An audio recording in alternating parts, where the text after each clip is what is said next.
자, 이제 지난 시간까지 사도 바울 전도팀의 1차 전도 여행이 끝났고요.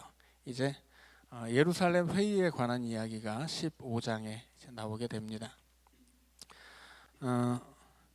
원래 이 안디옥 교회는 예루살렘 교회가 바나바를 파송해서 이 안디옥 교회의 목회를 위임한 교회입니다.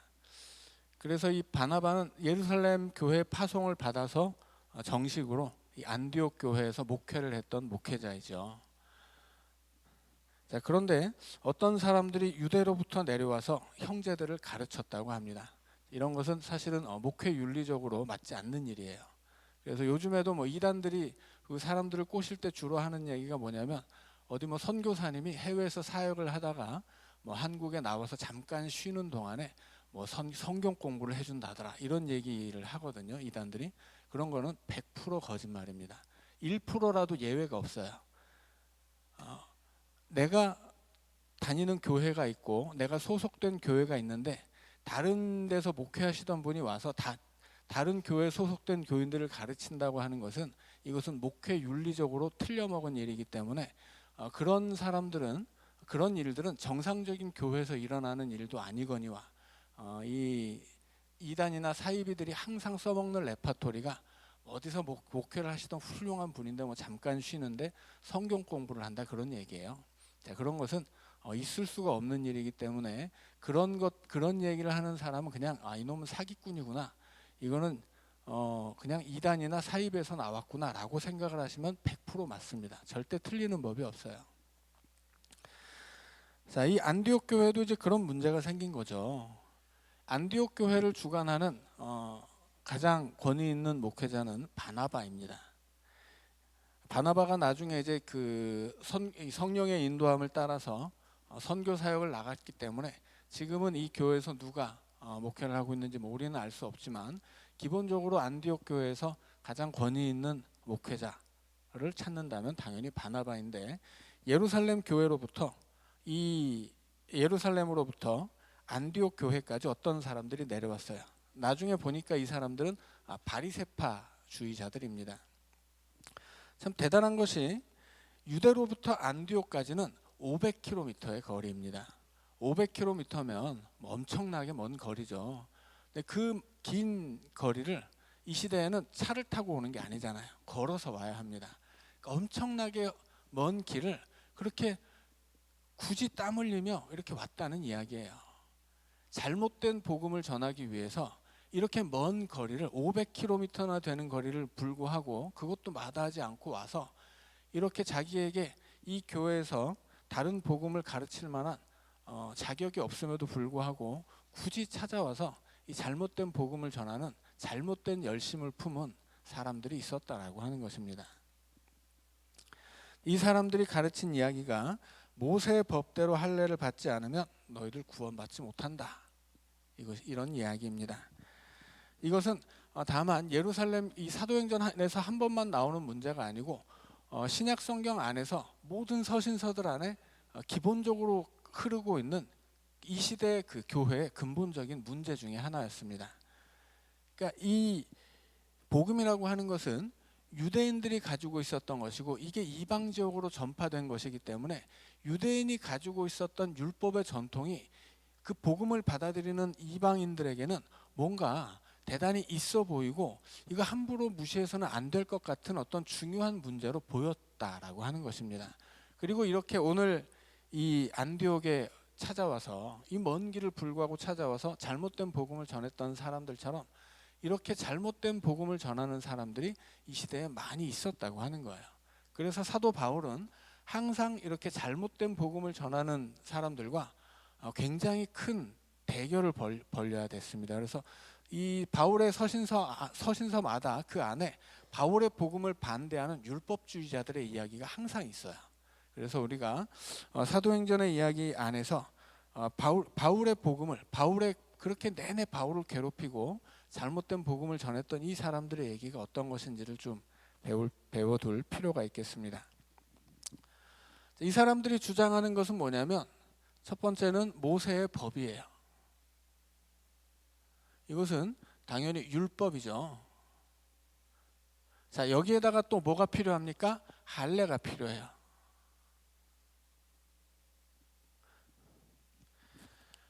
자, 바리새파적인 이 복음주의자들이 요구했던 것은 모세의 법을 지키고 그 증표로 할례를 받으라 하는 것이었습니다. 그러니까 할례가 목적이 아니에요. 할례는 하나의 증표입니다.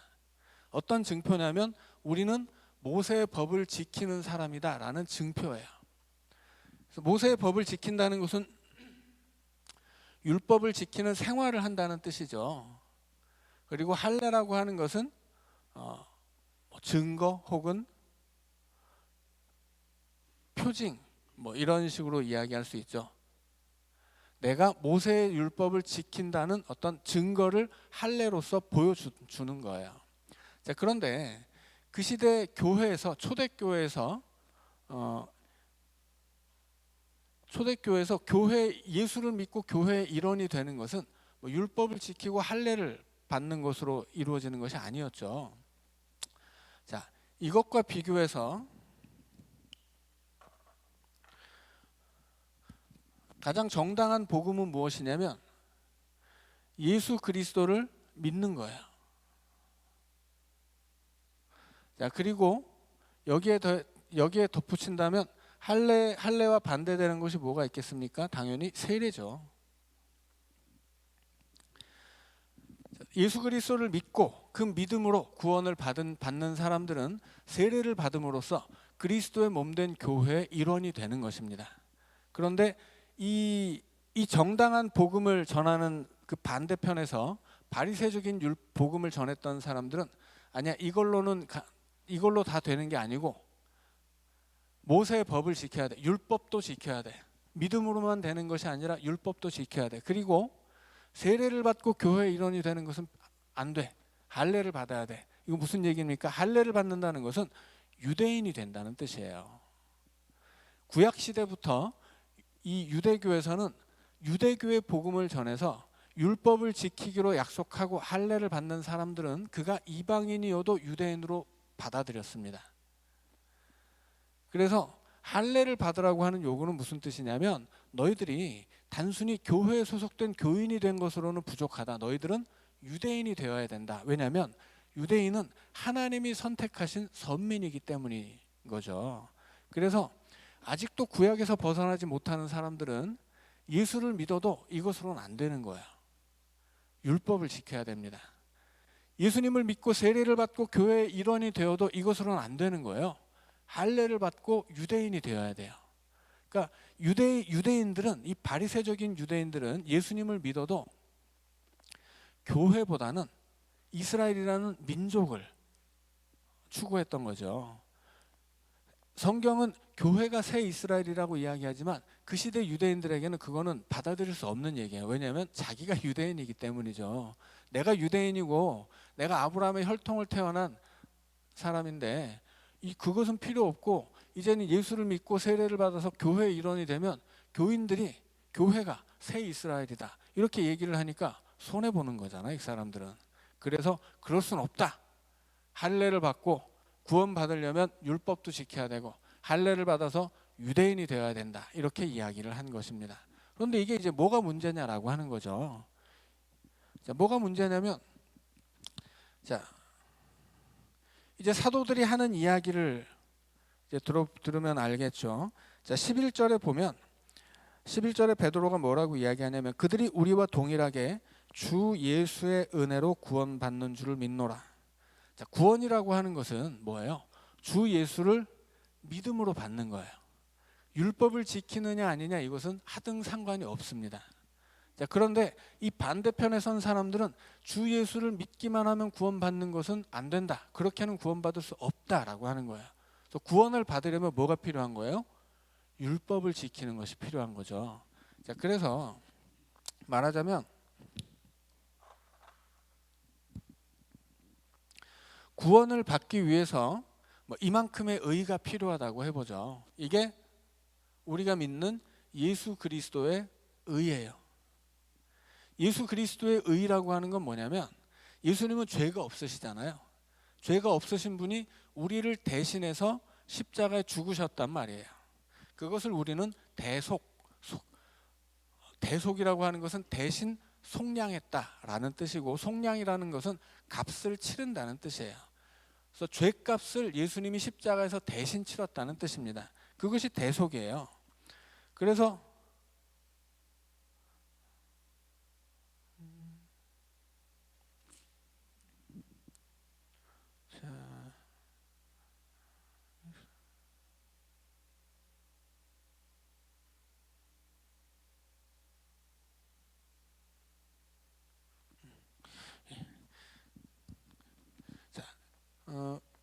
이 예수 그리스도의 의라고 하는 것은 대속의 의이고, 이것은 십자가의 의예요. 십자가에서 이루어진 일이죠.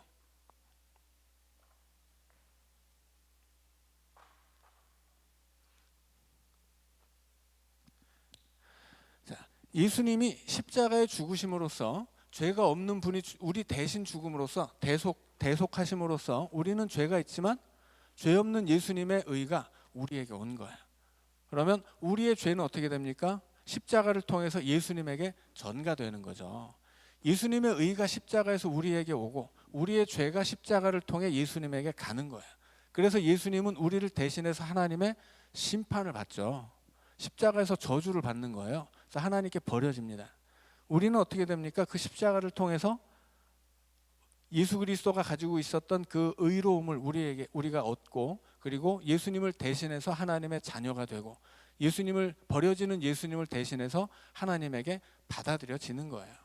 그것이 예수 그리스도의 대속의 의입니다. 우리는 그걸 이렇게 구원을 받는 거예요. 자, 그런데 이 바리새주의자들이 뭐라고 이야기합니까? 이걸로는 안 된다. 여기에 뭐가 있어야 된다고 하는 거예요? 율법의 의가 있어야 된다고 하는 거죠.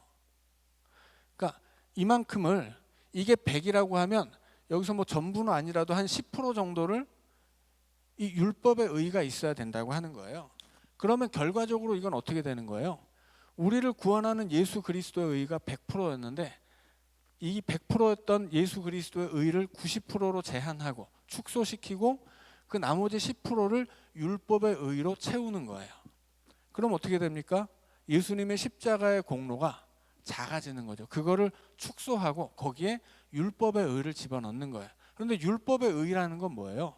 그 율법을 지킨 나의 의예요. 율법을 지키는 나의 공로입니다.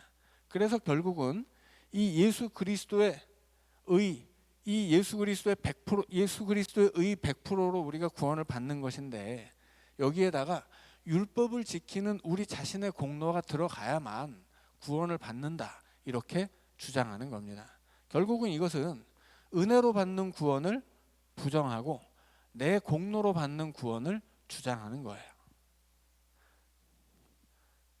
그래서 이것은 받아들일 수 없는 거죠. 자, 그래서 우리가 사도 바울이 무엇을 위해서 그 수많은 서신서 안에서 사도 바울이 어떤 적대자들과 싸웠나, 이것을 이제 이 사도행전 15장이 알려주는 겁니다.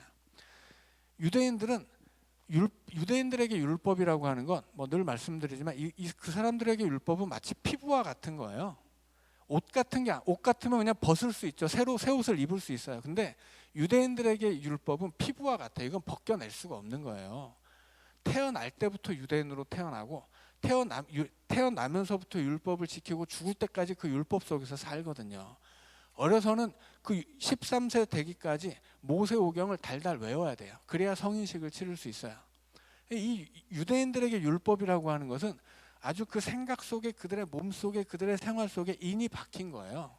그러니까 예수를 믿어도 율법을 벗겨내는 것, 이것은 정말 어려운 일이었습니다. 그 결과로 타협을 하게 되는 거예요. 내가 예수를 믿고 구원을 받지만 그래도 우리가 그렇게 가져왔었던 율법의 전통도 지켜야 되지 않느냐, 이걸 버리지를 못하는 거예요. 그래서 이 사람들이 만든 것이 뭐냐면 이런 율법주의적인 구원론입니다. 예수 그리스도가 우리를 구원하신 것은 믿어요. 그런데 예수님이 우리에게 다 주셨다고 하는 것을 그냥 이렇게 얘기하면 이거는 어떻게 보면 너무 쉬운 일이죠. 예수님을 믿기만 하면 된다는 게 너무 쉬운 일이에요. 예를 들어서 네가 예를 들어서 뭐 오늘날에도 그래요. 오늘날에도 이단과 사이비들이 그리스도인들을 유혹하는 중요한 방법 중에 하나가 협박이에요. 네가 그렇게 해서 구원받겠냐? 우리는 어떻게 구원받습니까? 우리는 예수님이 나를 위해서 죽으셨다는 걸 믿음으로 구원받는 거예요. 그런데 네가 그렇게 해서 구원받겠냐? 이런 협박이 들어오면 사람들이 다 흔들려요. 왜 흔들려요? 내가 내 믿음이 온전치 못하거든요. 사실 나는 예수를 믿어도 죄를 짓고 내 마음속에 죄가 솟아나고 그 죄를 건드리고 누가 들여다본다고 생각하면 이거 부끄러워서 견딜 수가 없거든요. 그러니까 내게 있는 그 죄들, 내 안에 있는 그 잘못된 것들, 이거를 쿡쿡 찌르면서 너 그런 식으로 해서 구원받겠어? 근데 예수님은 그런 죄인들을 위해서 죽으신 것이고 그런 죄인들을 구원하는 거거든요. 우리가 가지고 있는 그 모든 죄를 용서받았기 때문에 구원받는 것이지 내가 죄가 하나도 없어야 구원받는 게 아니란 말이에요. 그런데 이 이단과 사이비들은 네가 그렇게 죄가 많은데 구원받겠냐고 물어봐요. 그럼 우리는 나는 죄가 많아도 내가 이렇게 죄가 많기 때문에 예수님이 내 죄를 위해서 죽으셨고 그래서 나는 죄가 있지만 구원을 받는다. 왜? 예수님을 믿으니까. 내 죄를 용서하시는 예수님을 믿으니까 나는 구원받는다. 이렇게 대답을 할 수 있어야 되는데 죄를 짓는 게 부끄럽기 때문에 이걸 쉽게 그렇게 얘기하지 못하는 거예요. 그래서 이단들이 뭐라고 얘기하냐면 너 그렇게 어설프게 예수 믿어서는 구원 못 받는 거야. 너 뭐 신천지 같은데 그러잖아. 너 결혼도 하지 말고 학교도 다니지 말고 공부도 하지 말고 그냥 뭐 열심히 복음만 전하고 교회 와서 예수만 믿고 성경을 배워야 그래야 구원 받는 거야. 그러면 이게 사실은 훨씬 설득력이 있어요. 뭔가 이 세상에 좋은 것들은 다 비싸거든요. 이 세상에 좋은 것들은 거저 쥐어지는 법이 없어요. 그런데 가장 좋은 구원은 그냥 거저 주어져요. 우리가 도저히 노력해서 얻을 수 없는 것이기 때문에 하나님이 거저 선물로 주시기 때문이죠. 그래서 이단과 사이비들이 뭔가 대가를 요구하면 내가 그 대가를 치르고 구원받는 게 사실은 훨씬 합리적으로 느껴집니다. 그래서 하나님이 복을 주셔도 내가 그 복을 받기 위해서 뭐라도 좀 드리고 받는 것을 사람들이 원해요. 그래서 사람들이 열심히 봉사하고 그 봉사를 자기 의로 삼습니다. 열심히 기도하고 그 의를 자기 의로 삼아요. 그래서 내가 금식하고 막 작정 기도를 하고 뭐 작정 헌금을 하고 이러면 하나님이 더 복을 주시는 것처럼 그렇게 생각을 해요. 그럼 뭐예요? 그게 인간적인 생각이에요. 뭔가 하나님과 거래를 하고 싶은 거예요. 내가 뭐라도 드리면 하나님이 더 주시는.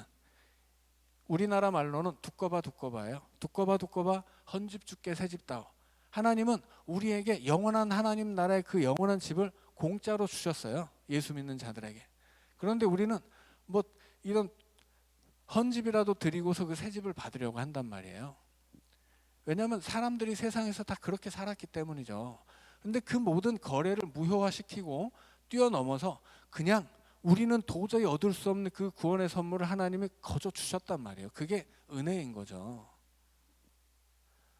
그런데 율법주의자들은 아니야, 그걸로는 안 되겠어. 뭔가 불안해. 우리가 뭐라도 좀 해야 돼. 이런 식인 거예요. 그래서 우리도 이 공로주의를 쉽게 벗겨내지 못하는 것은 우리 마음속에 인간적인 생각들, 세상에서 얻은 경험들 이런 게 있어서 내가 뭐라도 하나님 앞에 뭘 해야 하나라도 더 받고 내가 뭐라도 해야 하나님의 그 은혜를 받는 것이 정당한 줄로 착각합니다. 그런데 그 어떤 것도 정당하지 않아요. 왜냐하면 사람은 그 어떤 것을 해도 하나님 앞에 아무것도 아니에요. 여러분, 우리가 무슨 내 전 재산을 바친다고 한들 하나님에게 그 재산의 의미가 있겠어요? 내가 금식을 100일 동안 해서 굶어 죽는다고 한들 그것이 하나님 앞에 내 의의가 될 수 있겠습니까? 안 되는 거예요. 우리에게는 대단한 일이 하나님 앞에선 아무것도 아니에요. 우리에게 대단한 일이, 나에게는 전 재산이 하나님 앞에는 과부의 2랩돈도 안 되는 거예요. 하나님은 온 우주를 창조하신 분인데 나 자신 혹은 나의 소유, 이거는 그 온 우주 앞에서, 이 거대한 우주 안에서 먼지만도 못한 거예요. 이건 아무것도 아닌 거예요. 내가 뭘 드려도 전혀 의미가 없습니다. 그런데 사람들은 내가 뭐라도 하면 그것에 의미를 둔단 말이에요. 그래서 교만해지는 거예요. 내가 뭐라도 하면 내가 하나님께 더 받는 것을 정당하게 생각한단 말이죠. 그런 것을 가장 잘 드러낸 것이 바로 이 공로주의예요. 율법주의자들의 공로주의입니다. 그래서 내가 뭐라도 해야 된다라고 하는 거예요. 그래서 그런데 이 결과가, 그 공로주의 결과는 예수 그리스도의 의를 축소시키는 거예요. 내 공로가 드러나는 그 순간에, 내가 내 공로로 구원받겠다고 하는 그 순간에 예수님의 공로는 내가 주장하는 공로만큼 작아지는 거죠. 그래서 인간이 감히 예수 그리스도의 십자가의 공로를 축소시키고 거기에다가 내 의를 집어넣어서, 내 공로를 집어넣어서 내 공로와 함께 내가 구원받겠다, 이렇게 주장하는 게 공로주의입니다. 그리고 그것이 율법주의의 핵심이에요. 그래서 율법주의자들은 예수 그리스도의 의로 구원받는 것을 인정하지 못하는 거예요. 나도 뭘 해야 되거든요. 뭘 합니까? 율법을 지키는 거예요. 이것을 성경적인 말로 하면 이게 뭐예요? 자기의예요. 사도 바울이 자기의라고 이야기합니다. 그냥 자기만의 의예요. 자기가 정한 의. 하나님은 율법을 지키지 않아도 예수 믿으면 구원해 주시는데, 이 사람들은 율법을 지켜야 한다고 생각하고 율법을 지켜야만 이게 참다운 신앙이라고 생각하는 거예요. 근데 이게 유대인들만의 이야기가 아니에요. 어떤 사람들은 많은 사람들이 자기 의를 가지고 있어요. 전도 많이 하는 사람은 전도가 자기 의가 됩니다. 기도 많이 하는 사람은 기도가 자기 의가 돼요. 주일 출석 열심히 하는 사람들은 주일 출석이 자기 의가 돼요. 어떤 사람들은 금식을 많이 하면 금식이 자기 의가 돼요. 그래서 금식 많이 하는 사람들이 잘못된 생각을 하게 되면 금식도 안 하는 것들이 무슨 구원을 받아, 이렇게 되는 거예요. 기도 많이 하는 사람들이 잘못 생각하게 되면 기도도 안 하는 것들이 무슨 구원을 받아, 이렇게 되는 거예요. 봉사 많이 하는 분들이 잘못 생각하게 되면 누구는 봉사도 안 하고 그게 무슨 목사야, 권사야, 장로야, 이런 얘기를 하는 거예요. 그게 뭐예요? 그게 자기의예요. 이게 내가 열심히 한 기도 혹은 열심히 지킨 주일, 열심히 드린 예배, 열심히 드린 헌신, 이런 것들이 하나님 앞에 정말 하나님께 받을 영원한 상이 되려면 이것을 자기 의로 삼으면 안 되거든요. 근데 이걸 자기 의로 삼는 순간에는 이 자기 의가, 내가 가진 이 자기 의가 없는 다른 사람들은 다 죄인이 되는 거예요. 그래서 어떻게 됩니까? 그래서 남을 정죄하기 시작하고, 그래서 누군가를 정죄하면 어떻게 됩니까? 당연히 싸움이 나죠. 누가 나를 욕하는데 어떻게 내가 가만히 있겠어요? 그래서 교회 안에서 그렇게 싸움이 나는 이유들의 태반은 자기의에 있어요. 자기의. 나는 하는데 남은 안 하는 거. 그걸 하는 사람이 눈 뜨고 보기 어렵습니다. 그래서 우리는 공로라고 하는 것이, 이것이 나를 구원한다고 생각하면 안 돼요.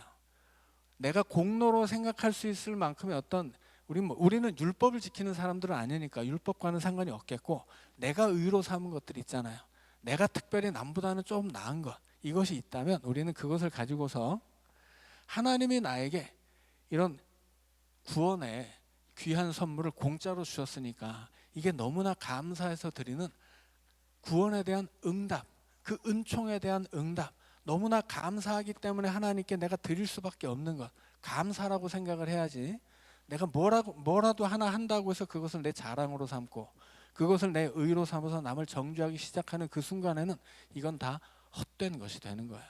헛될 뿐 아니라 해로운 것이 됩니다. 내가 기도를 많이 한다고 해서 기도 안 하는 사람들 욕할 것 같으면 하나님이 그 기도를 기뻐하시겠습니까? 그런 사람은 기도를 하지 말아야 돼요. 그게 본인에게 유익합니다. 봉사도 마찬가지죠. 내가 봉사를 하는데 누군 봉사를 안 해. 이게 자꾸 눈에 밟혀서 그 사람을 욕하게 되잖아요. 그런 봉사는 안 하는 게 본인에게 유익해요. 당연히 교회에도 유익합니다. 그것은 아무에게도 유익이 없는, 누구나 모두를 해롭게 하는 일이 되는 거예요. 그게 공로주의 해악이에요. 이게 단순히 단순히 이 사람들이 어떤 구원의 문제만 걸려 있는 게 아니라 신앙생활을 하는 데 있어서 이게 이 율법주의자들이 지금 500km나 되는 그 먼 곳까지 찾아가서 안디옥 교회에서 열심히 신앙생활을 잘하고 있는 사람들 막 욕하는 거거든요. 니들 이래가지고 구원 받을 것 같아? 니들 구원 못 받아. 이렇게 남을 정죄하고 비난해서 어떻게 만듭니까? 그 교회에 분란을 일으켰어요. 오늘 15장 안에서 우리가 읽은 본문 속에 다툼과 변론이 일어나는데 이게 작은 게 아니에요. 2절에서는 적지 아니한 다툼, 6절에 7절에서는 많은 변론, 큰 싸움을 일으켰다는 거예요. 그냥 믿음으로 구원받는 것이 아니라 내가 뭐라도 해야 된다는 이 공로주의를 가지고 500km나 되는 그 먼 곳까지 찾아갈 열심으로 찾아가서 그 교회, 남이 이 멀쩡한 교회 가서 자격도 없는 사람들이 분란을 일으키고 싸움을 만들어서 거기 사람들 시험에 들게 만들었다는 이야기입니다. 그래서 어떻게 된 거예요? 그래서 바나바와 바울이 예루살렘으로 이 문제를 가지고 찾아오게 만들었습니다. 결국은 뭐 잘 해결됐죠. 잘 해결됐음에도 불구하고 여기서 단번에 다 해결된 것은 아닌 것이 앞으로 사도 바울이 쓴 여러 교회에 쓰는 그 서신서들 속에 항상 이 문제가 계속 남아 있었어요.